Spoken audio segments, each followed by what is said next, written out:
Ibu mertuaku tinggal di villa senilai 40 miliar milikku selama 20 tahun, namun pada pesta perayaan ulang tahunnya yang ke-80, ia tiba-tiba mengumumkan akan mewariskan villa itu kepada adik iparku. Belum sempat aku berkata apa-apa, suamiku melontarkan satu kalimat yang membuat seluruh tamu terdiam kaku. Para hadirin sekalian, 20 tahun masa muda yang diabdikan, berhemat setiap sen demi membangun aset 40 miliar untuk keluarga suami.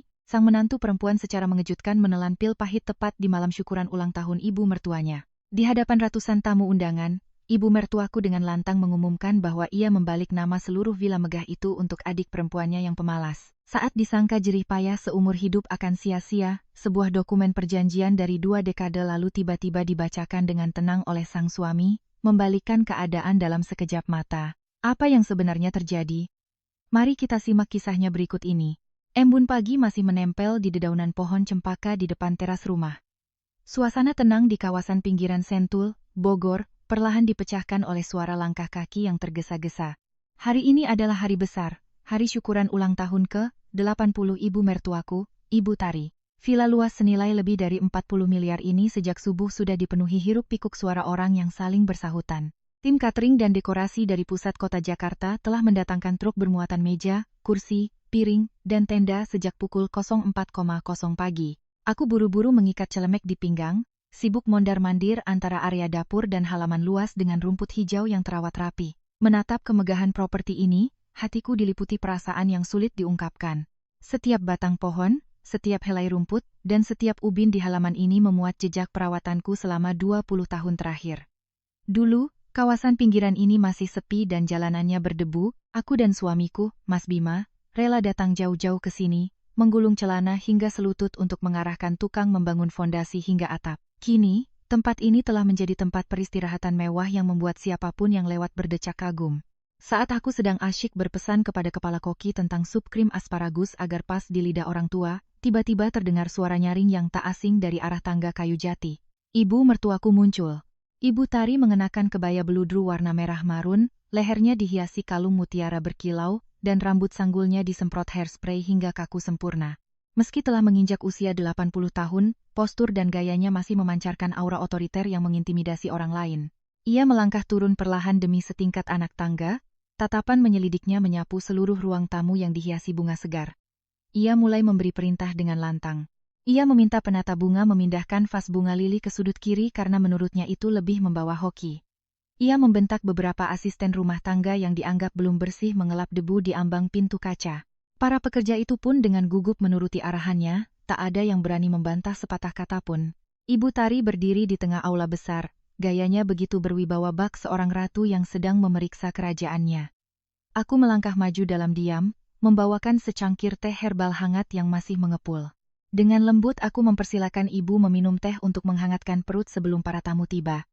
Ibu Tari menerima cangkir itu, hanya mengangguk pelan, lalu kembali menunjuk-nunjuk ke arah luar teras. Ia menyuruhku pergi ke depan untuk menyambut tamu, tidak boleh bersembunyi di dapur agar orang tidak menertawakan karena rumah ini seolah tak ada yang mengurus. Aku mengiyakan dan berbalik pergi dengan perasaan berat.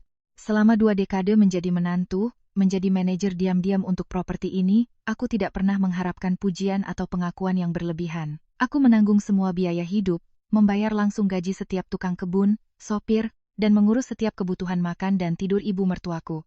Namun di matanya, aku sepertinya selamanya hanya asisten yang setia, tidak lebih, sedangkan kekuasaan tertinggi selalu berada di tangannya. Kenangan tentang masa-masa sulit saat kami berdua sebagai suami istri berjuang bersama tiba-tiba teringat kembali.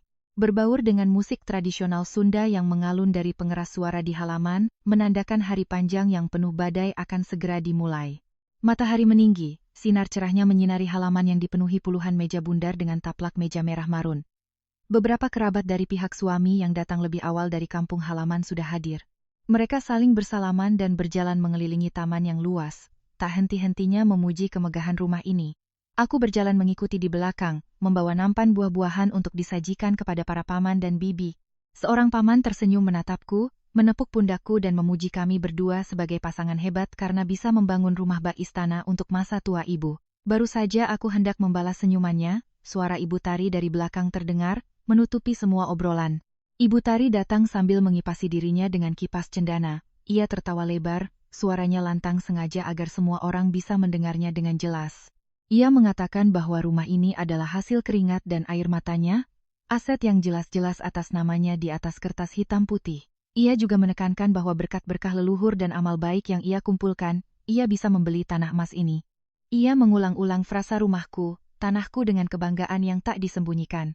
Mendengar kata-kata itu, tanganku secara tak sadar mencengkeram erat nampan buah. Rasa pahit menyengat hidungku, tetapi aku berusaha menahannya dan mempertahankan senyum ramah di bibir. Ingatan 20 tahun lalu kembali tergambar jelas seperti baru terjadi kemarin. Saat itu, perusahaan kami baru saja berdiri dan menghadapi banyak kesulitan terkait arus kas dan pinjaman. Untuk membeli tanah di pinggiran kota ini, Mas Bima dan aku harus menjual rumah kecil kami di pusat kota Jakarta, menguras habis sisa uang tabungan kami. Saat itu kesehatan Ibu Tari tidak baik, ia sering mengeluh tentang udara Jakarta yang menyesakkan. Kasihan pada ibunya, Mas Bima berdiskusi denganku untuk membangun villa yang luas, agar ibunya bisa beristirahat dengan tenang. Selain itu, untuk mempermudah pembukuan perusahaan, memisahkan aset pribadi dan bisnis di masa-masa sensitif, Mas Bima memutuskan untuk menggunakan nama ibunya di sertifikat hak milik, SHM. Saat ia mengutarakan ide itu, aku mengangguk setuju tanpa memikirkan untung rugi. Aku percaya pada ikatan keluarga, percaya pada transparansi antara suami istri dan bakti kepada ibu yang sudah tua. Suamiku, seorang pria yang sangat berhati-hati, secara diam-diam membuat kontrak perwalian dan sewa menyewa jangka panjang selama 50 tahun yang disahkan notaris. Kontrak itu dengan jelas menyatakan bahwa perusahaan kami menanggung semua biaya pemeliharaan. Bagiku, itu hanyalah dokumen formalitas, tak pernah terpikir suatu hari nanti harus menggunakannya. Namun kini, SHM atas nama Ibu Tari telah menjadi alat baginya untuk menegaskan kekuasaan mutlaknya. Ia tampaknya lupa siapa yang berhemat setiap sen untuk membeli batu bata dan pasir. Ia lupa siapa yang begadang semalaman bernegosiasi dengan kontraktor. Dalam benak seorang ibu yang selalu ingin menguasai keluarga, pengorbanan menantu adalah hal yang sudah semestinya, sedangkan aset atas namanya secara otomatis menjadi hak milik abadinya. Aku menghela napas, diam-diam berbalik masuk ke dalam rumah. Berusaha mengusir rasa sesak untuk terus mengurus pesta agar berjalan sempurna. Menjelang siang, tamu mulai ramai berdatangan. Mobil-mobil mewah berbaris parkir memanjang di luar gerbang besi. Suasana sedang khidmat dan sopan, ketika tiba-tiba terdengar suara rem mobil yang memekakkan telinga tepat di depan lobi utama. Dari taksi online yang berhenti, turunlah Nita, adik kandung suamiku, bersama dengan suami penganggurannya. Kehadiran Nita langsung menarik perhatian, tetapi bukan karena kekaguman. Ia mengenakan gaun malam berpayet kemerlap dengan belahan tinggi, riasan tebal dengan lipstik merah menyala, benar-benar tidak pada tempatnya untuk pesta syukuran siang hari orang lanjut usia. Berjalan di sebelahnya adalah suaminya yang pengangguran, mengenakan setelan jas warna terang yang kusut, gayanya sombong, matanya liar memandangi kekayaan besar di sekelilingnya. Nita menarik tangan suaminya berjalan langsung ke dalam rumah, tanpa menyapa kerabat tua yang duduk di halaman. Ia memanggil ibunya dengan suara melengking dari ambang pintu. Ibu Tari yang sedang duduk berbincang dengan teman-teman tuanya, mendengar suara putri kesayangannya, matanya langsung berbinar, berdiri dan merentangkan tangan menyambutnya. Nita memeluk ibunya, bermanja-manja menceritakan kemacetan jalan tol, mengeluh perjalanannya yang melelahkan. Ibu Tari menenangkan Nita, matanya penuh kasih sayang. Ia menoleh ke arah menantu laki-lakinya, dengan penuh perhatian menanyakan kesehatannya, padahal pria itu sehari-hari hanya keluyuran, berjudi, dan semua biaya hidup keluarganya ditanggung diam-diam oleh kami yang melunasi utang-utangnya berkali-kali. Setelah sapaan heboh dengan ibunya, Nita berbalik, tatapan tajamnya menyapu ke arahku yang sedang berdiri memeriksa daftar tamu di dekat sana. Ia melangkah dengan gaya dibuat-buat, melipat tangan di dada, nada suaranya penuh sindiran merendahkan. Nita memujiku karena hari ini memakai kebaya yang bagus, terlihat seperti pembantu yang cakap mengurus keluarga suami. Ia tersenyum sinis, sengaja meninggikan suaranya agar orang-orang di sekitar mendengarnya. Nita mendongakkan dagu menyatakan bahwa hari ini adalah hari yang sangat spesial. Ia menyindir bahwa Ibu Tari sangat menyayanginya karena ia banyak menanggung penderitaan, jadi hari ini ibu akan memberinya hadiah yang tak ternilai, sebuah harta karun untuk mengubah hidupnya. Suaminya yang berdiri di sebelahnya ikut tertawa sinis, melontarkan kalimat mengejek bahwa parasit yang hidup menumpang di rumah suami, betapapun rajinnya, pada akhirnya harta tetap akan jatuh ke tangan putri kandung. Aku dengan tenang menatap langsung ke mata Nita. Aku tidak marah, tidak juga membalas dengan kata-kata tajam. Aku hanya dengan lembut menyuruhnya mencuci tangan lalu keluar membantu menyambut tamu bersama kerabat. Sikap acuh tak acuhku rupanya membuat Nita kesal. Ia menghentakkan kaki dan pergi dengan bersungut-sungut, mulutnya menggumamkan kata-kata sinis. Melihat tingkah norak adik ipar dan suaminya, aku merasakan badai besar diam-diam datang menyelimuti rumah ini yang memang sudah menyimpan banyak arus bawah. Tinggal 2 jam lagi sebelum acara resmi dimulai. Tamu VIP dan mitra bisnis besar perusahaan Mas Bima dijadwalkan akan hadir lengkap pada sore hari. Aku memanfaatkan sedikit waktu sepi untuk berlari ke lantai 2 guna memeriksa kembali kamar tamu cadangan untuk tamu dari luar kota. Saat baru melangkah sampai di ujung tangga, aku terhenti. Pintu kamar pribadi Ibu Tari sedikit terbuka. Dari dalam, seorang pria berjas hitam keluar. Itu adalah Tio, pengacara pribadi keluarga sekaligus penasihat hukum perusahaan suamiku. Kehadiran Tio pada saat sensitif ini langsung membuatku curiga. Seharusnya jam segini ia berada di kantor mengurus dokumen proyek, atau jika ia datang ke pesta, ia hanya akan muncul di ruang tamu. Mengapa ia menyelinap keluar dari kamar ibu mertuaku? Tio yang melihatku tampak terkejut. Ia buru-buru mengancingkan kembali jasnya, memasukkan dokumen ke dalam tas kulit hitamnya dengan gugup. Ia mengangguk menyapaku dengan kaku lalu bergegas turun tangga, sengaja menghindari tatapan penasaranku. Aku terpaku sejenak, firasatku mengatakan ada sesuatu yang tidak beres. Aku menarik napas dalam-dalam, mendorong pelan pintu kamar Ibu Tari dan masuk. Ia sedang duduk di kursi malas berlapis kulit, tangannya memegang setumpuk dokumen dengan cap merah menyala. Melihatku masuk, ia buru-buru membalikkan tumpukan kertas itu di atas meja, raut wajahnya sejenak terlihat gugup, tetapi segera kembali dingin dan berwibawa seperti biasa. Aku dengan tenang bertanya apakah ibu butuh bantuan untuk merapikan pakaian. Ibu Tari mengibaskan tangan menyuruhku keluar mengurus dapur. Namun seolah tak bisa menahan rasa bangganya, ia berdehem dan mulai melontarkan sindiran tajam. Ia perlahan berkata bahwa sebagai orang tua, sudah sewajarnya memikirkan masa depan anak-anak. Ia bilang Mas Bima dan aku kini sudah menjadi pengusaha sukses, uang tak kurang, di mana-mana dihormati orang. Tapi Nita berbeda, sebagai anak perempuan, ia mendapat suami yang tak bisa diandalkan, hidup susah di rumah kontrakan. Ia mengetukkan jarinya ke meja, nada suaranya menjadi jelas dan tegas. Ia menyatakan bahwa darah lebih kental dari air, meski anak-anak punya nasib sendiri-sendiri, orang tua bertanggung jawab untuk meratakan ketidakadilan. Ia mengingatkanku bahwa sebagai menantu, aku harus tahu diri, jangan ikut campur dalam pembagian harta keluarga. Harta miliknya, mau diberikan kepada siapa atau disimpan, adalah hak mutlaknya. Tak seorang pun boleh mencampuri atau iri hati. Setiap kata ibu mertuaku bagai jarum yang menusuk pikiranku. Tumpukan dokumen bercap merah tadi, kehadiran aneh pengacara Tio, dan pernyataan kurang ajar Nita di bawah tadi. Semuanya terangkai menjadi skenario kejam yang sedang disusun oleh ibu mertua dan adik iparku untuk mendepak kami dari rumah yang kami bangun sendiri. Aku mengiyakan dengan suara sangat pelan, berbalik melangkah keluar dari kamar. Hatiku sesak bukan karena menyesali harta itu, melainkan karena kepahitan dan pilih kasih buta dari sifat manusia.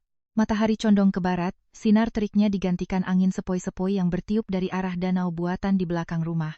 Aku berdiri termangu di dekat jendela kamar tidur kami, mataku kosong menatap area parkir. Kelelahan fisik karena mengurus pekerjaan sejak subuh tak ada artinya dibandingkan beban berat yang menekan dadaku. Tepat saat itu, mobil Mercedes hitam mengkilap yang kukenal berbelok melewati gerbang utama, perlahan masuk ke halaman. Jantungku berdetak lebih cepat, Bima sudah pulang. Ia baru saja menyelesaikan perjalanan bisnis panjang dari Surabaya, mengambil penerbangan siang, dan langsung dari bandara menuju rumah. Berbeda dengan penumpang jarak jauh yang biasanya lelah, Bima turun dari mobil dengan gaya berwibawa dan tenang. Ia mengenakan kemeja biru muda dengan lengan digulung, tatapan tajamnya dengan cepat menyapu seluruh suasana pesta yang bising. Ia berjalan cepat ke dalam rumah, mengangguk menyapa beberapa tamu tua sambil mengedarkan pandangan mencariku. Saat melihatku berdiri di lantai 2, ia melangkah naik. Begitu pintu kamar tertutup, ia langsung mendekat dan memelukku erat. Bahu lebar dan kokohnya memberiku rasa aman yang mutlak. Ia dengan lembut membelai rambutku, suaranya yang berat bertanya dengan hangat, "Kenapa wajahmu pucat dan setegang ini?" Tak bisa menyembunyikan apa-apa lagi, aku duduk di tepi ranjang, menumpahkan segala keluh kesahku padanya. Aku menceritakan sikap arogan Nita dan suaminya, kehadiran mencurigakan pengacara Tio, serta pernyataan dingin dan penuh perhitungan dari ibu di kamar pribadinya. Aku mengungkapkan kekhawatiran dan rasa sakit hatiku karena jerih payah selama 20 tahun terancam dirampas secara terang-terangan. Mendengar ceritaku, wajah Bima sama sekali tak menunjukkan kepanikan atau kemarahan. Ia menarik kursi duduk berhadapan denganku, menggenggam kedua tanganku yang dingin untuk dihangatkan di tangannya. Bima menatap lurus ke mataku, tatapan teguh dan jernih dari seorang pria yang telah melewati banyak badai di dunia bisnis. Ia tersenyum tipis, senyuman kecil namun penuh keyakinan mutlak. Ia dengan tenang menyuruhku menyingkirkan semua kekhawatiran di hati. Bima menegaskan bahwa ia sudah mengantisipasi semua kemungkinan sejak hari ia setuju menggunakan nama ibunya di sertifikat hak milik itu. Ia mengatakan bahwa sebagai pebisnis, ia mematuhi hukum dan menjunjung tinggi nilai kekeluargaan, tetapi ia tidak akan pernah membiarkan kebaikannya dan jerih payah istrinya dimanfaatkan dan diinjak-injak oleh orang lain. Ia meremas lembut tanganku, berpesan agar aku berganti pakaian yang indah, turun ke lobi dengan kepala tegak sebagai nyonya rumah yang sesungguhnya. Segala niat buruk, segala keserakahan tak berujung, betapapun pintarnya disembunyikan, akan harus tunduk pada kebenaran dan hukum. Ketegasan Bima bagai obat penenang yang menghalau kabut di pikiranku. Aku tersenyum dan mengangguk, berdiri berjalan menuju meja rias, siap menghadapi malam penentuan di depan mata. Setelah mendengar kata-kata penenang yang kokoh dari suamiku, aku merasa batu besar yang menekan dadaku sedikit terangkat. Aku menarik napas dalam-dalam, merapikan sanggul rambutku, dan memoles sedikit perona pipi untuk menutupi wajah pucatku. Bima berdiri di belakang, meletakkan tangannya di bahuku lewat cermin besar, mengangguk tersenyum memberi semangat. Kami paham bahwa apapun badai yang datang, sebagai suami istri, kami harus mempertahankan sikap sebagai pemegang kendali utama. Baru saja aku merapikan kebaya sutra hijaunya dan berniat turun bersama suamiku untuk menyambut tamu, terdengar ketukan di pintu. Bi Inah, asisten rumah tangga kami, berdiri malu-malu di luar pintu, dengan suara pelan memberitahukan, Ibu Tari memanggil ibu sendirian ke kamarnya, ada pesan penting sebelum pesta dimulai. Bima mengerutkan dahi, berniat mengikutiku, namun aku melambaikan tangan menolaknya. Aku menyuruhnya turun duluan untuk mengurus tim penerima tamu, aku bisa menghadapi ibu sendirian. Terkadang, urusan dalam rumah lebih mudah diselesaikan antara sesama perempuan. Aku perlahan berjalan ke kamar besar di sudut lorong lantai 2. Ini adalah kamar terbesar, dengan balkon menghadap danau buatan, yang sepenuhnya dilengkapi oleh kami dengan perabotan kayu jati mahal, agar ibu mertuaku memiliki tempat istirahat paling nyaman. Aku mendorong pelan pintu dan masuk. Di dalam kamar, tercium aroma minyak kayu putih yang samar. Ibu Tari sedang duduk di atas dipan kayu ukir, tangannya memutar tasbih kayu antik. Lampu kuning menyinari wajahnya yang dipenuhi kerutan waktu, tetapi matanya masih sangat tajam. Melihatku masuk, ia menunjuk ke kursi rotan di depannya, memberi isyarat agar aku duduk. Sikapnya saat ini sama sekali berbeda dengan kekesalannya pagi tadi di halaman. Ia menyunggingkan senyum sinis, matanya menyipit penuh perhitungan licik. Ia menarik sebuah amplop merah tebal bermotif emas mengkilap dari bawah bantal sandarannya. Ia menyodorkan amplop itu ke hadapanku, dengan nada suara dibuat sedih, ia memulai dengan pujian-pujian. Ia berkata bahwa selama 20 tahun aku menjadi menantu di keluarga ini, mengurus rumah dan dapur dengan sangat baik. Ia mengakui pengorbananku mengurus makan dan tidurnya.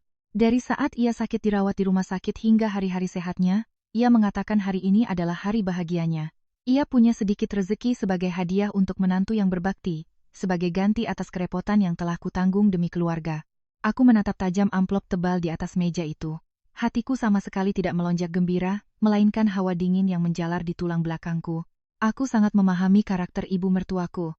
Ia tidak pernah memberi sesuatu secara cuma-cuma kepada siapapun, bahkan kepada anak kandungnya, apalagi menantu. Pasti di balik uang ini ada syarat yang bersifat transaksional. Sesuai dugaanku, Ibu Tari menarik kembali senyumannya, suaranya menjadi keras dan penuh tuntutan. Ia langsung pada intinya, aku minta kamu menerima uang ini, dan tetap diam 1000 bahasa selama pesta malam ini. Ia menekankan bahwa sebentar lagi, keputusan apapun yang ia umumkan di depan kerabat dan tamu terkait pembagian harta, aku sama sekali tidak boleh membuka mulut, tidak boleh menunjukkan rasa tidak puas atau protes. Ia terus menggunakan alasan klaisnya untuk membela niatnya. Ia berkata bahwa kami adalah pengusaha besar, aset di luar tak terhitung banyaknya. Villa ini bagi kami hanya seperti butiran pasir, tetapi Nita berbeda.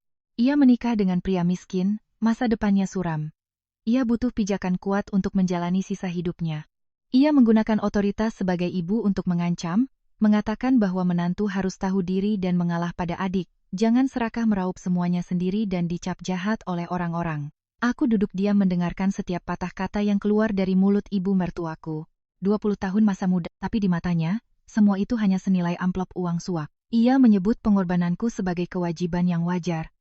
Sedangkan aset yang dibangun dari hasil keringat kami bisa dengan seenaknya ia tentukan untuk diberikan kepada putrinya yang pemalas.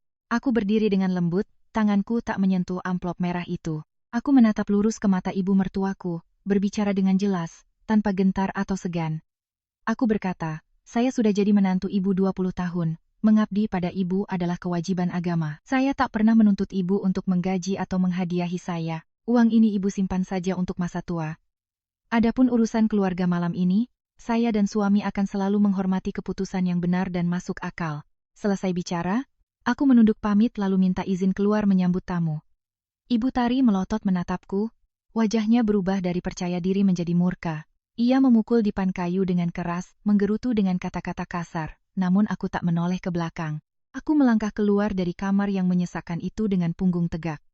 Aku tahu pertempuran untuk mempertahankan harga diri dan hasil keringat kami baru saja benar-benar dimulai. Saat matahari tenggelam sepenuhnya di balik pepohonan rindang di kejauhan, villa mulai bersinar terang. Ribuan lampu LED dekoratif dinyalakan di sepanjang jalan setapak berlapis batu alam yang membentang dari gerbang besi besar hingga ke lobi utama.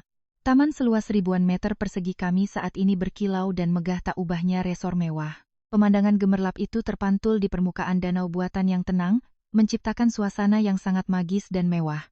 Para tamu mulai berdatangan silih berganti. Persiapan teliti kami selama berbulan-bulan kini membuahkan hasil. Tim keamanan berseragam putih resmi berdiri mengatur arus kendaraan secara profesional. Mobil-mobil mewah milik mitra bisnis, para direktur jenderal perusahaan besar, perlahan masuk satu persatu. Di area penyambutan, Bima mengenakan setelan jas hitam potongan elegan, melempar senyum percaya diri, jabat tangan erat dan sapaan ramah namun tulus terdengar tanpa henti. Aku berdiri di samping suami, menjaga senyum cerah dan sikap hangat untuk menyambut kerabat tua yang datang dari jauh. Semua orang berdecak kagum memuji skala pesta ini.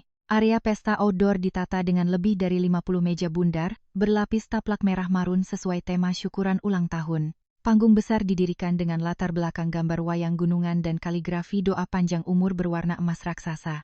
Hidangan-hidangan mewah dari sup asparagus, hidangan laut, hingga kambing guling tradisional yang diolah langsung oleh koki Hotel Bintang 5 mengepulkan asap harum yang menggugah selera.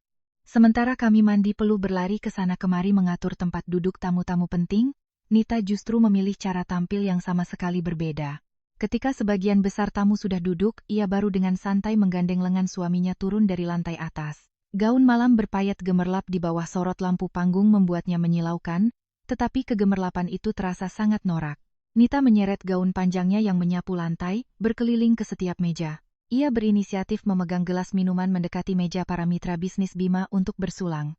Ia memperkenalkan diri sebagai anak bungsu di rumah ini, tertawa genit dan tak henti-hentinya memamerkan betapa besarnya pengaruh dirinya terhadap sang ibu. Bahkan ketika melihat seorang pelayan sedikit terlambat membawa nampan makanan, Nita langsung membentak dengan suara keras di tengah keramaian, menuntut manajer catering mendisiplinkan stafnya saat itu juga. Ia bertingkah seolah-olah dirinya lah yang mengeluarkan uang menyewa staf ini, seolah-olah dialah nyonya rumah sebenarnya dari seluruh properti megah ini. Suaminya yang pengangguran juga tak kalah. Ia mengekor di belakang istrinya menyalakan rokok untuk beberapa tamu pria, menepuk pundak mereka sambil tertawa terbahak-bahak, dan terus memamerkan proyek fiktif yang akan ia modali. Padahal semua kerabat tahu ia sedang menanggung utang judi yang menumpuk.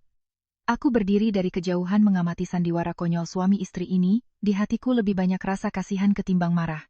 Mereka sedang berusaha membangun cangkang kemuliaan yang rapuh berdasarkan delusi kekuasaan Ibu Tari. Beberapa tamu yang sopan hanya mengangguk tersenyum canggung menghadapi antusiasme berlebihan Nita. Beberapa kerabat memalingkan wajah dan berbisik-bisik tentang cara berpakaian dan sikap arogan adik perempuan tuan rumah yang tidak pantas.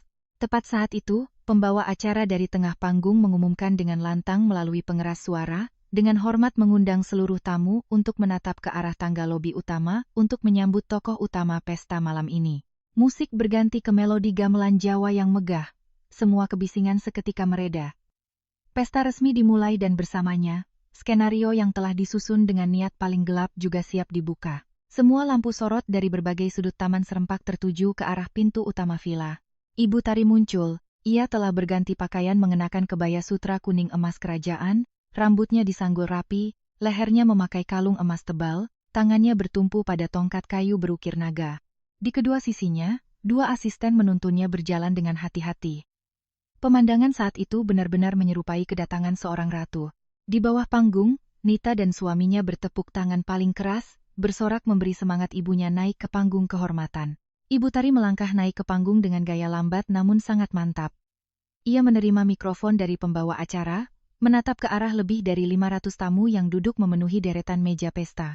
Tepuk tangan bergemuruh lalu perlahan memberi ruang pada kesunyian mutlak. Ibu Tari berdehem memulai pidatonya yang sudah dipersiapkan matang-matang. Pertama, ia mengucapkan kata-kata klise berterima kasih kepada keluarga besar, teman, dan mitra bisnis putranya yang tak kenal lelah datang jauh-jauh untuk berbagi kebahagiaan. Ia menceritakan kesulitan dan perjuangannya di masa muda, masa di mana ia sendirian membesarkan 2 anak. Kata-katanya penuh pengorbanan membuat banyak orang yang hadir terharu. Lalu ia menyinggung sedikit tentang kami dengan beberapa kalimat basa-basi. Ia berkata Bima kini sudah jadi direktur besar, karirnya kokoh, uangnya berlimpah. Punya istri yang cakap mengurus rumah, jadi ia sangat tenang jika nanti menutup mata. Tapi seketika, nada suaranya menurun, matanya mulai berkaca-kaca. Ia mengambil sapu tangan meneteskan air mata. Ia membelokkan arah cerita pada Nita. Ia sambil terseduh-seduh bercerita bahwa dari 2 anaknya, Nita adalah yang paling menderita. Ia mengeluh bahwa putrinya kurang beruntung dalam pernikahan, hidup susah, harus tinggal di kontrakan sempit dan kekurangan. Ia menyalahkan dirinya sendiri karena saat masih sehat tidak mengatur dengan baik masa depan putri kesayangannya, hingga kini melihatnya menderita, hatinya hancur. Suasana di area pesta saat ini menjadi sangat tegang. Orang-orang mulai menyadari ada yang tak beres dalam pidato ulang tahun ini, dan kemudian hal terburuk pun terjadi. Ibu Tari berdiri tegak, menarik napas panjang, suaranya tiba-tiba menjadi keras dan lantang bergema di seluruh area luas itu. Ia mengumumkan bahwa dalam rangka ulang tahun ke-80, saat pikirannya masih waras, ia memutuskan melakukan sesuatu untuk menebus kesalahan pada putrinya. Ia secara resmi mengumumkan di depan seluruh tamu, kerabat, dan mitra bisnis, bahwa ia akan membalik nama seluruh hak milik villa senilai 40 miliar ini kepada putri kandungnya Nita. Ia menekankan bahwa semua prosedur hukum telah selesai disiapkan. Sertifikat hak milik, SHM, atas namanya akan ditransfer kepada Nita minggu depan. Sebagai aset warisan agar Nita punya modal usaha dan tempat tinggal permanen yang nyaman. Seluruh halaman luas dengan ratusan orang itu tiba-tiba tenggelam dalam kesunyian yang mengerikan. Tak ada tepuk tangan, tak ada ucapan selamat, orang-orang hanya mendengar denting piring yang pelan. Tamu-tamu mitra bisnis Bima saling bertatapan kaget. Mereka sangat tahu properti ini dibangun dari aliran dana perusahaan Bima. Mereka tak habis pikir bagaimana seorang ibu tua bisa terang-terangan merampas aset putra sulungnya untuk diberikan pada putrinya di siang bolong begini. Kerabat dari kampung halaman menganga tak percaya. Mereka berbisik-bisik, terdengar suara decakan lidah dan keluhan pelan. Sebuah ketidakadilan yang luar biasa brutal terjadi di malam perayaan bakti anak. Aku berdiri di bawah, kedua tanganku mencengkeram erat tepi meja untuk menjaga keseimbangan.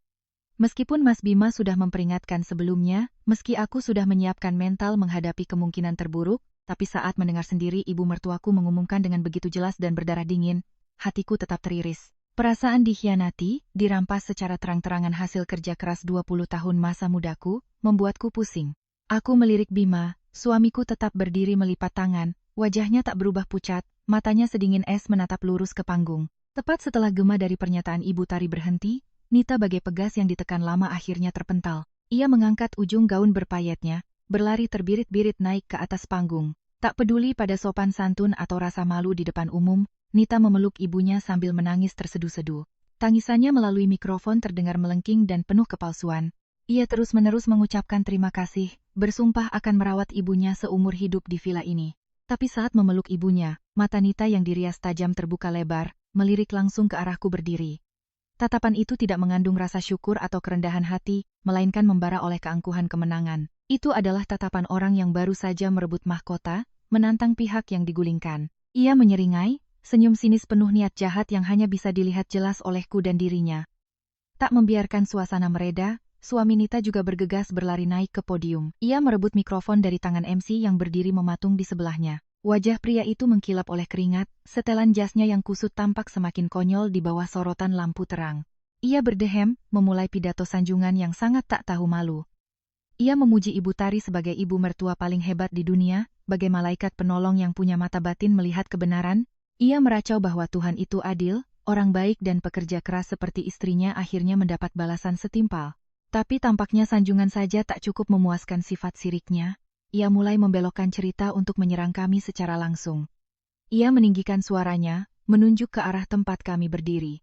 Ia mengatakan di dunia ini banyak orang yang suka bersandiwara, di luar pura-pura bermoral, koar-koar peduli pada ibu yang sudah tua, tapi sebenarnya di dalam hanya orang-orang yang berniat menunggu harta warisan. Ia menyindir bahwa ada orang yang mengaku menantu berbakti, berperan sebagai anak penurut selama 20 tahun hanya untuk menguras harta raksasa nenek 80 tahun.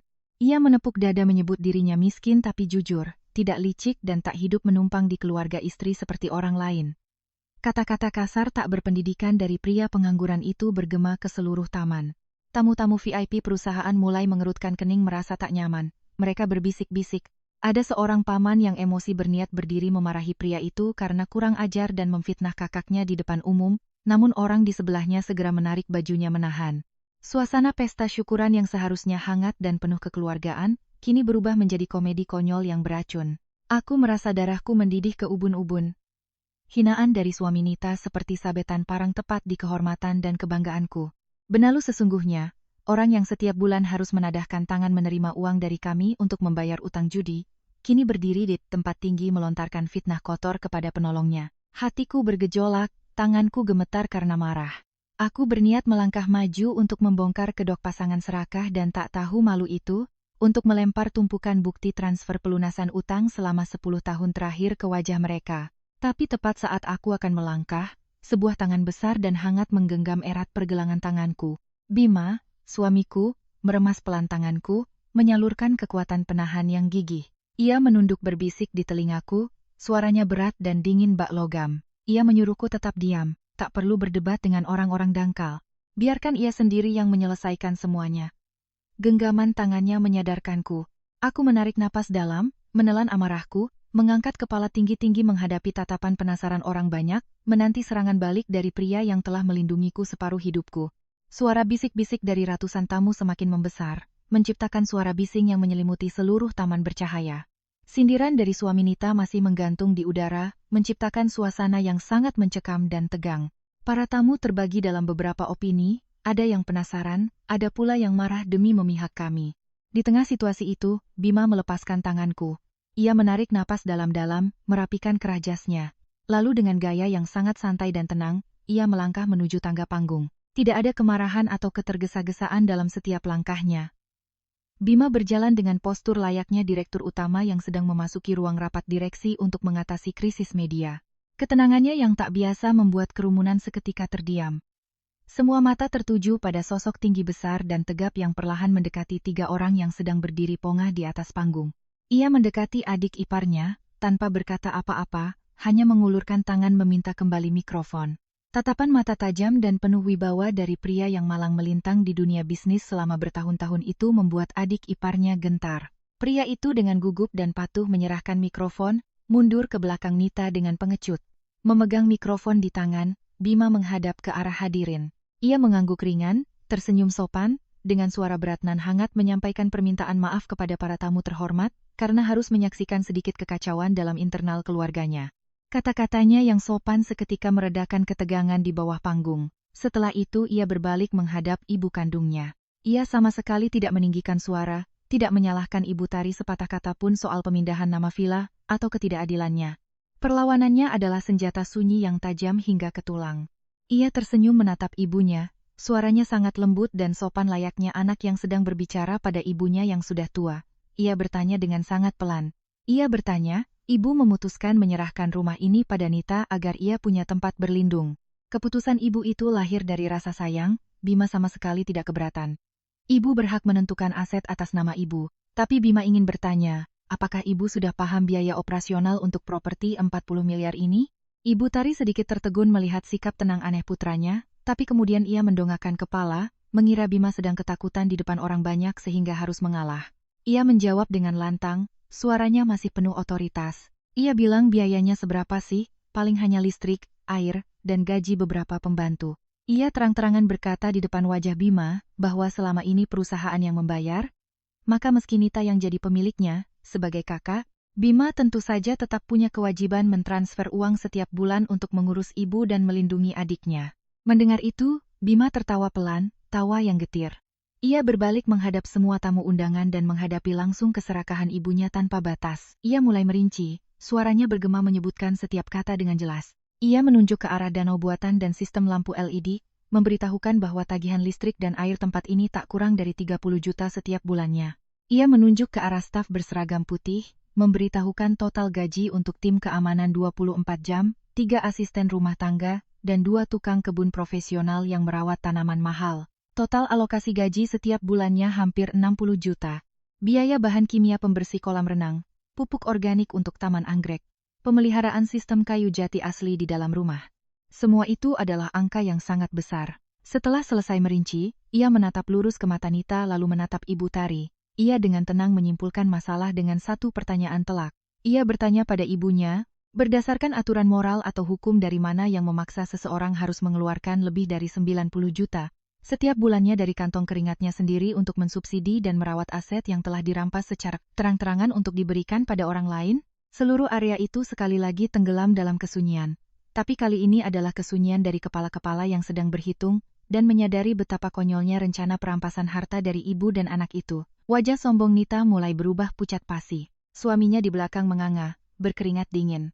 Aset idaman itu tiba-tiba berubah wujud menjadi mesin penyedot uang raksasa, sebuah jebakan yang diciptakan oleh kebodohan dan keserakahan mereka sendiri. Suasana di pesta ulang tahun seolah membeku setelah pertanyaan telak Mas Bima. Cahaya lampu sorot yang mengarah ke panggung memperjelas setiap kerutan di wajah ibu mertuaku yang sedang bingung. Di bawah, ratusan orang masih menahan napas menunggu penjelasan. Para tamu mitra bisnis menyesap teh, tatapan mereka tajam, menunggu bagaimana direktur yang mereka hormati ini akan menangani krisis internal ini. Sesepuh dari pihak keluarga suami istri menggelengkan kepala melihat tuntutan Ibu Tari yang keterlaluan. Ibu Tari terdiam beberapa detik, mungkin ia tak menyangka putra yang selama ini selalu diam menanggung segalanya, hari ini berani mempertanyakan secara terbuka di depan umum. Tapi dengan sifat otoriter dan kebiasaannya memaksakan kehendak, ia segera merebut kembali kepercayaan dirinya. Ia melotot menatap Bima, membalas dengan lantang menggunakan alasan yang ia anggap sangat wajar. Ia berkata bahwa Bima adalah anak sulung, apalagi pria sukses. Mengurus ibu tua dan menolong adik adalah kewajiban moral. Ia dengan polos menyatakan lagi bahwa rumah ini tentu saja milik Nita, tapi kami tetap wajib menyumbang uang untuk memeliharanya. Ia mengatakan uang puluhan juta setiap bulan bagi perusahaan Bima hanya seperti setetes air di lautan, tak ada artinya dibanding pengorbanannya mengandung dan melahirkan. Ia menasihati Bima agar jangan pelit dan berhitung dengan darah daging sendiri. Nanti orang luar melihatnya dan menilainya picik serta tak tahu balas budi. Mendengar kata-kata yang keluar dari ibu kandungnya, Bima sama sekali tak emosi. Ia berdiri tegak, kedua tangannya saling tertaut dengan tenang. Ia mengangguk pelan, mencatat selaan ibunya, tapi segera setelah itu, suaranya terdengar lantang, menghancurkan semua logika tak masuk akal yang baru saja dilontarkan Ibu Tari. Ia mulai dengan tenang mengingatkan kembali kisah 20 tahun lalu. Saat itu perusahaan baru berdiri, modal sangat terbatas. Kami harus menjual rumah kecil di pusat kota, meminjam uang dari bank untuk membeli tanah ini. 20 tahun lalu, tempat ini hanya lahan kosong yang ditumbuhi rumput liar. Kami berdua mencangkul tanah, mencabuti rumput, mengawasi tukang menumpuk batu bata. Ia menekankan bahwa menggunakan nama ibu di sertifikat hak milik sepenuhnya karena bakti, ingin ibu merasa aman di masa tua dan juga cara agar perusahaan mudah mengurus pembukuan di masa sulit. Bima menatap lurus ke mata Nita, sang adik yang sedang berdiri gemetar di belakang ibunya. Ia berkata dengan jelas bahwa kasih sayang saudara memang tak ternilai, namun sikap benalu dan keserakahan tak berujung tak bisa ditoleransi. Ia bilang ia siap memberi adiknya modal untuk usaha halal, tapi ia sangat tidak bisa menerima adiknya bersekongkol merampas kerja keras seumur hidup mereka berdua. Sekali aset berpindah tangan, pemilik baru harus bertanggung jawab penuh atasnya. Ia menolak untuk terus menarik dana dari perusahaan guna mendanai kemalasan dan keserakahan orang yang tak tahu menghargai nilai kerja keras. Bantahan kuat dan logisnya membuat seluruh hadirin mengangguk setuju. Tepuk tangan sporadis mulai terdengar dari meja tamu undangan. Di saat Ibu Tari dan Nita masih kebingungan mencari alasan untuk membantah fakta jelas yang baru saja dipaparkan Bima, suamiku sudah mengambil inisiatif melangkah ke babak selanjutnya. Ia berbalik ke arah meja tamu VIP di barisan depan. Ia memanggil nama pengacara Tio dengan suara lantang, pria yang sedang duduk tertunduk menyembunyikan wajahnya sambil terus minum air putih karena gugup. Bima meminta Tio membawa tas kulit hitamnya naik ke panggung. Seluruh hadirin mengalihkan pandangan pada pria berjas hitam yang ragu-ragu menaiki tangga. Tio mandi keringat. Ia memang sudah melakukan pertemuan rahasia dengan ibu mertuaku sore tadi, mungkin ia disuap atau diancam untuk diam. Tapi kini berdiri sebagai penasihat hukum perusahaan dan di bawah tatapan setajam silet Bima, Tio tak punya jalan lain selain menjalankan tugas profesionalnya. Bima yang berdiri di samping Tio memintanya membuka tas, mengeluarkan dokumen yang sangat krusial. Itu adalah map tebal berisi berkas yang pinggirannya sudah menguning, membuktikan waktu penyimpanannya sangat lama, di sudutnya terdapat cap notaris resmi. Bima berbalik menghadap kerumunan, memegang mikrofon dan menjelaskan secara rinci serta mudah dipahami mengenai sifat aset ini. Ia menjelaskan bahwa 20 tahun lalu, saat tanah dibeli atas nama Ibu Tari, ia sudah mengantisipasi kerumitan yang mungkin terjadi di masa depan. Sebagai pebisnis berhati-hati, ia membuat kontrak perwalian dan sewa-menyewa, hak guna selama 50 tahun. Ia menjelaskan pada kerabat dan ibunya agar paham bahwa berdasarkan kontrak ini, Ibu Tari adalah pemilik di atas kertas, tapi perusahaan Bima adalah pihak yang menyewa seluruh aset ini. Sebagai gantinya, perusahaan menanggung seluruh biaya pembangunan, desain, perawatan, operasional, dan perbaikan villa ini selama setengah abad. Bima menekankan setiap kata agar ibu dan adiknya mendengarnya dengan jelas. Kontrak menetapkan satu pasal yang sangat penting, yaitu jika Ibu Tari ingin memutuskan kontrak secara sepihak sebelum waktunya atau ingin memindahtangankan aset ini kepada pihak ketiga, maka penerima aset baru tersebut diwajibkan untuk mengembalikan seluruh dana yang telah diinvestasikan dan dipelihara oleh perusahaan Bima selama periode tersebut. Wajah Ibu Tari memucat sepenuhnya, ia terhuyung mundur selangkah, tangannya mencengkeram erat tongkat kayu berukir naganya. Ia tak pernah menyangka putra yang selalu dianggapnya penurut dan patuh itu memiliki langkah hukum yang sangat tajam dan rapat sejak 2 dekade lalu. Nita pun berdiri membeku, raut sombong kemenangannya di wajahnya lenyap seketika, berganti kepanikan luar biasa. Kontrak hukum yang baru saja diungkap Bima bagai siraman air es yang memadamkan total kobaran api keserakahan di hati ibu dan anak itu. Panggung saat ini hanya menyisakan suara desiran angin yang meniup dedaunan di taman.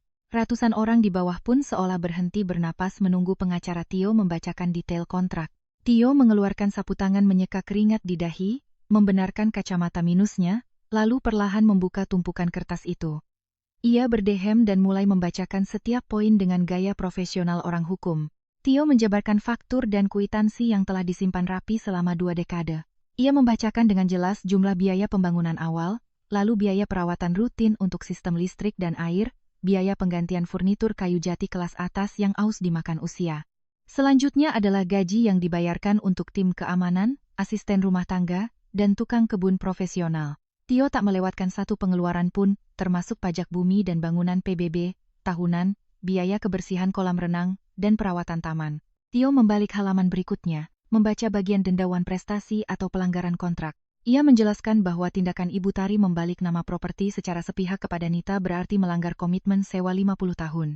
Oleh karena itu, penerima warisan yakni Nita harus menanggung tambahan uang denda sesuai persentase yang disepakati dan dilegalisasi notaris sejak dulu. Setelah 10 menit memaparkan rentetan angka yang sangat rinci, Tio menarik napas panjang, melirik ke arah Ibu Tari dan Nita, lalu dengan lantang mengumumkan totalnya. Total uang ganti rugi pengembalian investasi, tunggakan biaya operasional, dan denda pemutusan kontrak yang harus dibayar lunas Nita kepada perusahaan Bima, saat itu juga adalah sebesar 25 miliar. Angka 25 miliar yang baru saja menggema melalui sistem audio itu membuat seluruh aula sunyi senyap. 25 miliar bukanlah jumlah yang kecil bagi perusahaan manapun, apalagi bagi pasangan suami istri yang hidup pas-pasan mencicil apartemen seperti Nita. Kesunyian berlangsung begitu lama hingga aku bisa mendengar jelas suara dedaunan jatuh ke lantai paving. Nita sempoyongan, kaki berbalut sepatu hak tingginya tak sanggup lagi berdiri tegak. Ia jatuh terduduk di anak tangga panggung. Gaun malam berpayet yang kemerlap kini tampak begitu norak dan menyedihkan. Wajah Nita seputih abu, matanya melotot ketakutan. Suaminya berdiri mematung, tangannya terkulai lemas, mulutnya gagap tak mampu merangkai kata. Aset bernilai miliaran yang baru saja mereka impikan kini menjelma menjadi utang raksasa yang siap menghancurkan hidup mereka. Impian sang adik ipar serakah untuk naik kasta seketika hancur berkeping-keping, menusuk balik dirinya sendiri. Syok mendengar nominal 25 miliar meruntuhkan sepenuhnya sisa nalar Nita. Setelah beberapa detik termenung, ia tiba-tiba memukul lantai kayu panggung lalu melompat maju ke arah pengacara Tio. Nita merebut paksa tumpukan dokumen dari tangan pengacara itu, membalik-balik halamannya dengan beringas. Sambil membalik halaman, ia berteriak histeris, suaranya yang melengking merobek suasana khidmat pesta. Nita menunjuk ke arah wajah Bima, melontarkan kata-kata paling tak masuk akal. Ia menuduh Bima penipu, membuat sandiwara licik untuk menjebak ibu dan adik kandungnya sendiri. Nita berkeras bahwa saat itu usia ibunya sudah tua, mana mungkin paham hukum untuk menandatangani dokumen serumit ini. Ia bersikeras ini adalah kontrak palsu, cap palsu, dan tanda tangan palsu yang direkayasa Bima dengan menyuap notaris demi merampas harta. Ia menoleh ke arah kerabat di bawah panggung mencari dukungan, meratap dan menangis seperti orang gila. Suami Nita yang tadinya terpaku kini mulai tersadar, ia ikut memanas-manasi istrinya, menggulung lengan kemejanya dan maju seolah ingin menyerang pengacara Tio. Ia berteriak mengancam akan menuntut perusahaan Bima ke pengadilan negeri, melaporkan Bima ke polisi atas tuduhan pemalsuan dokumen dan penipuan. Sikap agresif dan tak terkendali pasangan Nita membuat tim keamanan harus segera naik ke panggung untuk melerai, membentuk barikade melindungi Bima dan Tio. Menghadapi kepanikan dan pemberontakan dari orang-orang yang sudah terdesak, Bima tetap mempertahankan ketenangannya yang luar biasa. Ia memberi isyarat agar petugas keamanan mundur selangkah, lalu dengan santai menunjuk pada lembar-lembar kontrak yang berserakan di tangan Nita. Ia meminta Nita membuka mata lebar-lebar dan memperhatikan tanda tangan Ibu Tari, yang diiringi oleh cap jempol dari tinta merah yang tak bisa disangkal. Bima lalu meminta Tio membuka file arsip digital di tabletnya, menampilkan pindaian sertifikat dari notaris 20 tahun lalu ke layar LED besar di panggung. Di layar, terpampang jelas setiap huruf dan setiap cap resmi lembaga yang berwenang.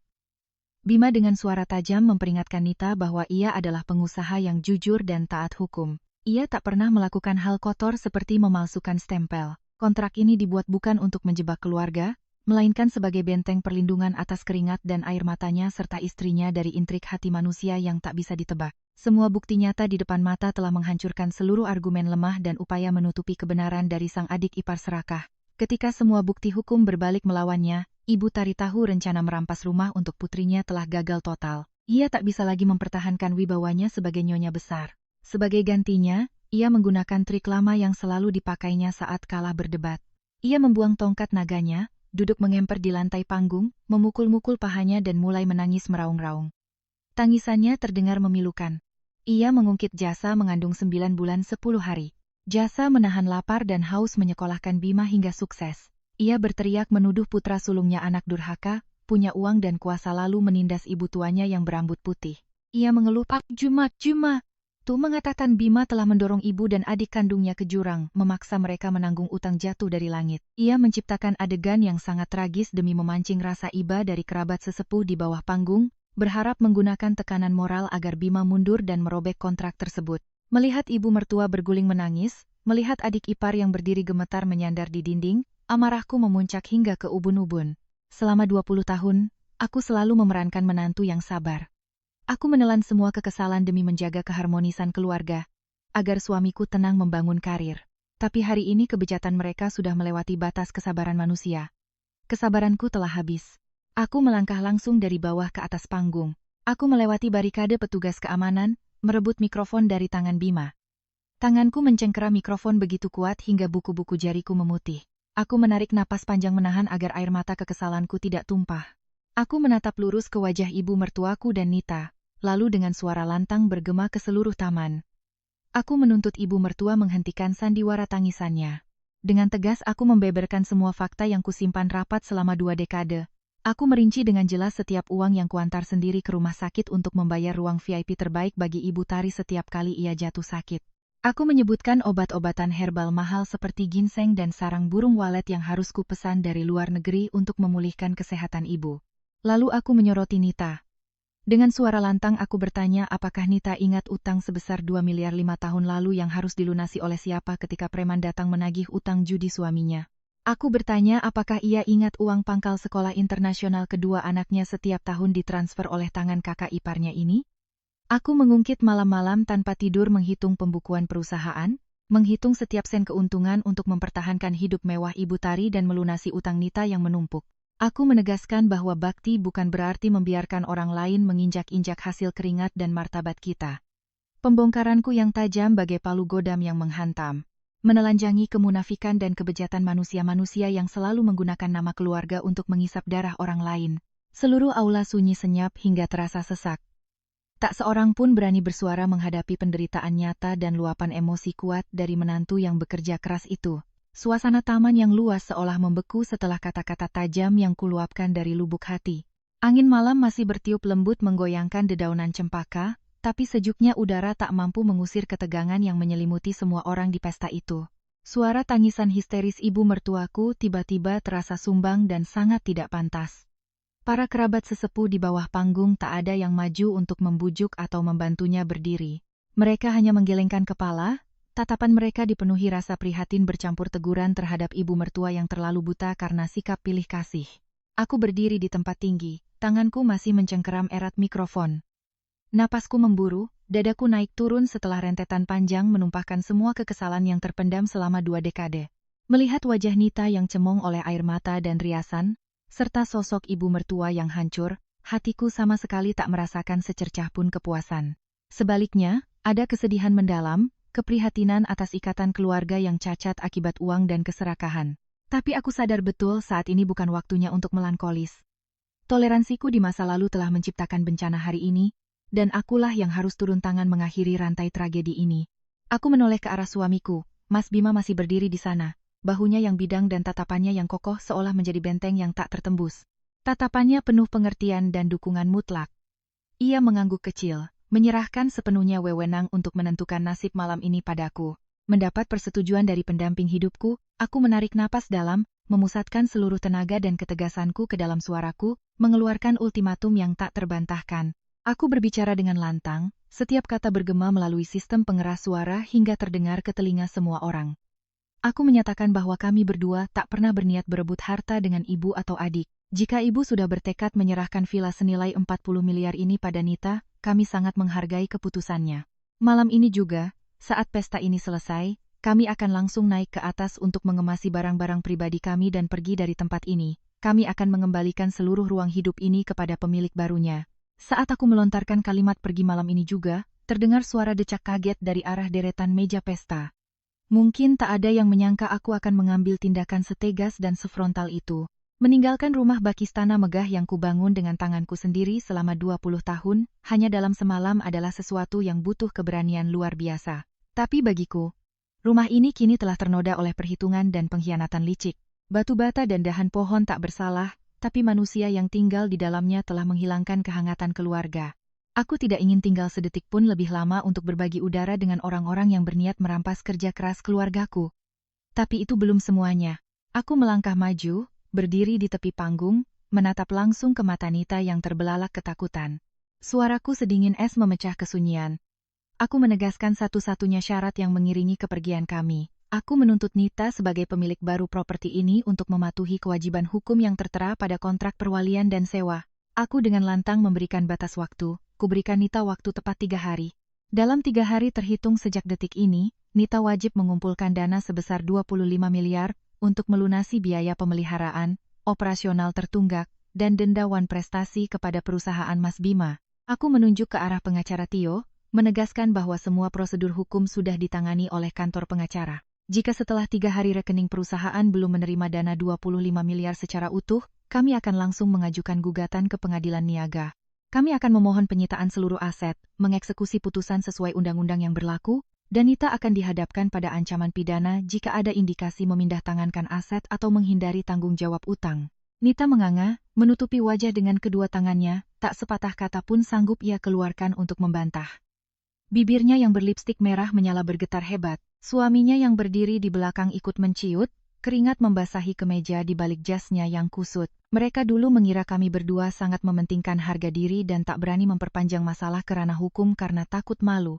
Tapi mereka salah. Ketika harga diri dan hasil kerja keras diinjak-injak sampai pada titik puncaknya, kami siap menggunakan instrumen hukum paling tajam untuk mempertahankan keadilan. Aku memalingkan wajah. Tak ingin melihat lagi sosok menyedihkan dari orang-orang serakah itu. Aku menyerahkan mikrofon pada Mas Bima, mundur selangkah ke belakang.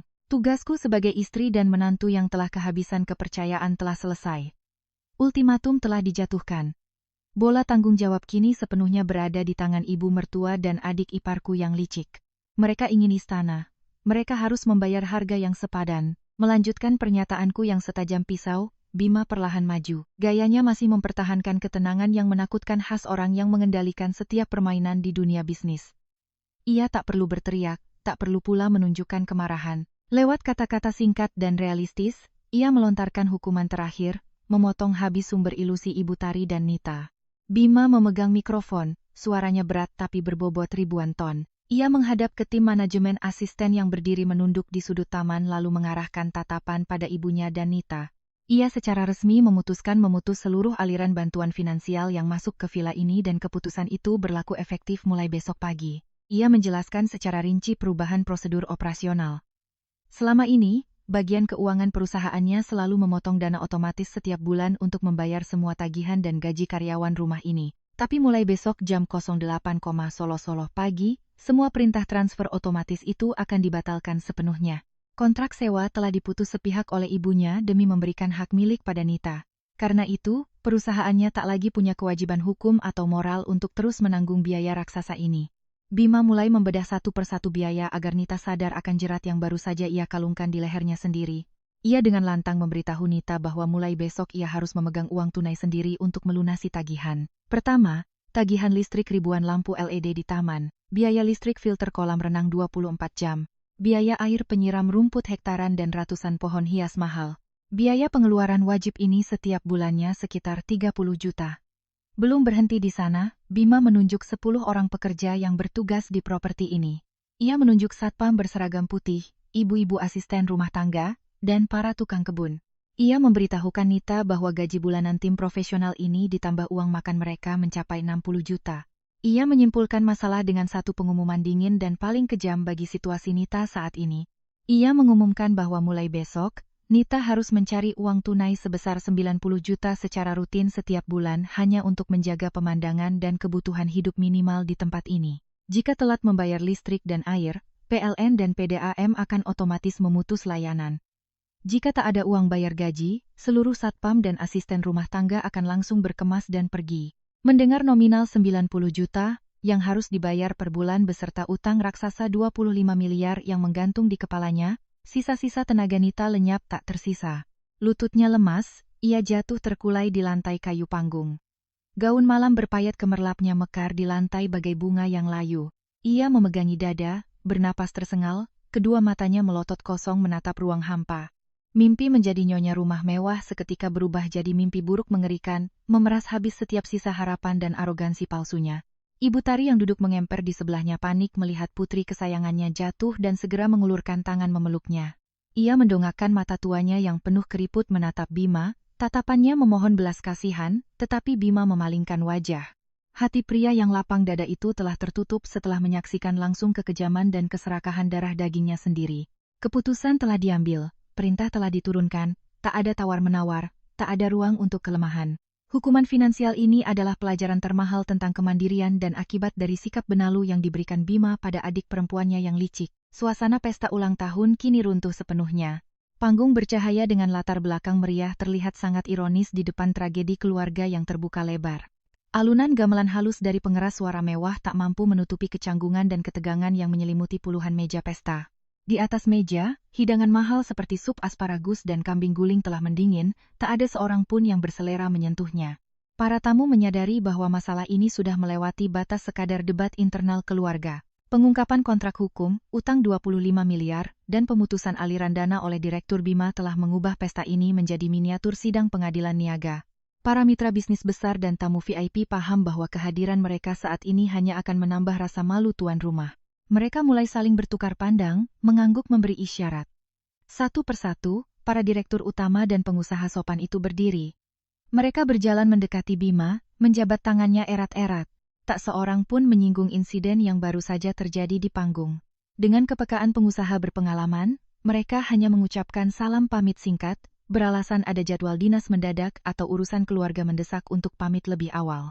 Bima tersenyum sopan, membalas sapaan mereka dan memerintahkan tim keamanan untuk membukakan pintu mobil bagi para tamu. Mobil-mobil mewah itu bergantian menyalakan mesin, berjejer keluar dari gerbang besi besar, membawa serta kemeriahan palsu malam itu. Setelah tamu VIP pergi, kerabat dekat dari pihak suami istri juga bersiap untuk berdiri. Paman dan bibi dari kampung menggelengkan kepala. Beberapa memberanikan diri mendekati panggung, menegur ibu tari yang di masa tuanya tidak tahu cara menikmati sisa hidup, malah menghasut anak-anak berebut harta hingga membawa bencana bagi diri sendiri. Mereka tak repot-repot pamit pada ibu tari atau Nita, melainkan diam-diam berjalan keluar gerbang dan memanggil taksi online pulang. Pemandangan ratusan orang berbondong-bondong meninggalkan taman menciptakan suasana sunyi dan mengerikan. Di atas panggung, Nita masih duduk di lantai, rambutnya berantakan, air mata melunturkan riasannya, membuat wajahnya tampak kotor dan menyedihkan. Dalam kepanikan luar biasa menghadapi tumpukan utang, ia meraba-raba ke belakang, memanggil nama suaminya dengan suara serak bercampur isak tangis. Ia berharap pria yang selama ini selalu ia bela dan manjakan itu akan menjadi sandaran terakhir, akan maju dan menanggung beban ini bersamanya di saat-saat kritis. Tapi Nita memanggil hingga 3 kali tanpa ada jawaban. Ia panik menoleh ke belakang, kosong. Pria berjas kusut itu telah hilang entah kemana. Sebenarnya, tepat saat pengacara Tio membacakan nominal denda 25 miliar dan biaya operasional bulanan 90 juta, suami pengangguran Nita sudah sadar bencana apa yang akan menimpa. Sifat pengecut dan egois seorang benalu sejati langsung bangkit. Ia mengerti jika ia diam 1 detik lebih lama, ia akan terseret dalam lumpur utang yang tak akan pernah bisa ia lunasi.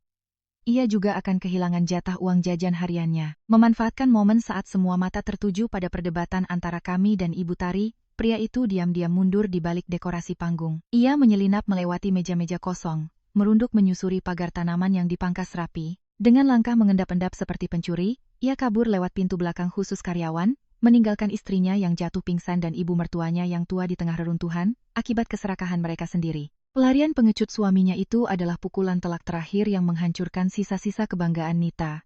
Ia menelungkup ke lantai, menangis meraung-raung dalam keputusasaan dan kesepian yang tak terhingga. Ketika sinar mentari pagi menerobos tirai, menyinari debu-debu yang beterbangan, kami berdua sudah bangun. Semalam adalah malam tanpa tidur.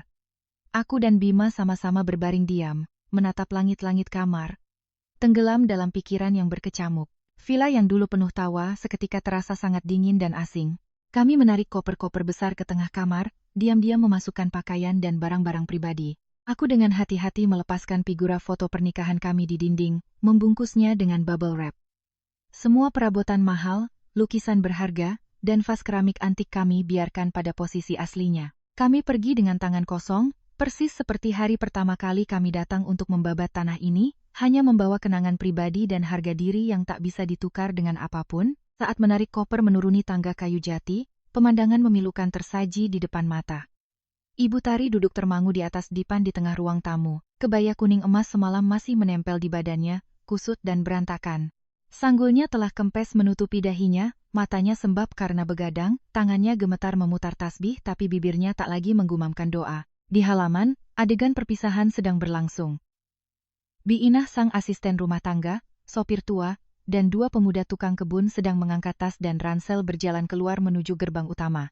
Pagi ini, saat Nita dengan langkah gontai keluar ke halaman, seluruh pegawai berkerumun menuntut gaji bulan ini dibayar di muka seperti yang diumumkan Bima semalam. Tanpa sepeser pun disaku, Nita hanya bisa menunduk, dengan suara lemah memohon penundaan.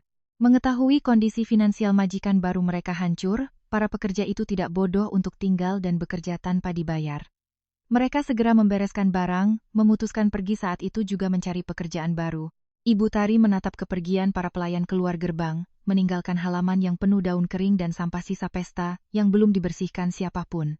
Kesunyian yang menyelimuti properti 40 miliar itu membuatnya merinding ketakutan. Mendengar suara roda koper menggelinding, Ibu Tari tersentak menoleh, melihat kami berpakaian rapi dan siap pergi, pertahanan mental terakhirnya hancur. Ia terhuyung berdiri, tersandung ujung karpet dan hampir jatuh. Ia berlari, memeluk erat lengan kokoh Bima. Ia menangis terseduh-seduh, air mata penyesalan yang terlambat mengalir di wajah rentanya.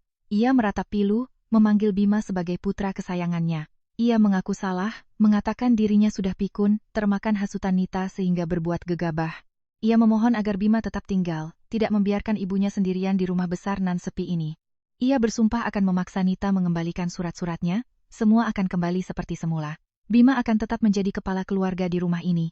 Namun Bima berdiri kaku bak patung batu. Ia membiarkan ibunya memeluk lengannya sambil menangis, tanpa menunjukkan satupun emosi di wajahnya. Setelah ibunya selesai menangis, ia dengan lembut tapi tegas melepaskan jemari kurus ibunya dari lengannya. Ia menatap dalam ke mata ibunya, nada suaranya dingin dan mutlak. Ia mengatakan bahwa semuanya sudah tidak bisa diperbaiki lagi. Kontrak sudah diumumkan, proses hukum sedang berjalan. Ia menekankan bahwa orang dewasa harus bertanggung jawab atas setiap keputusannya. Sikap pilih kasih dan keserakahan tidak bisa dihapus hanya dengan kata maaf. Bima mengatakan bahwa ini adalah pelajaran terakhir yang ia berikan pada ibu dan Nita.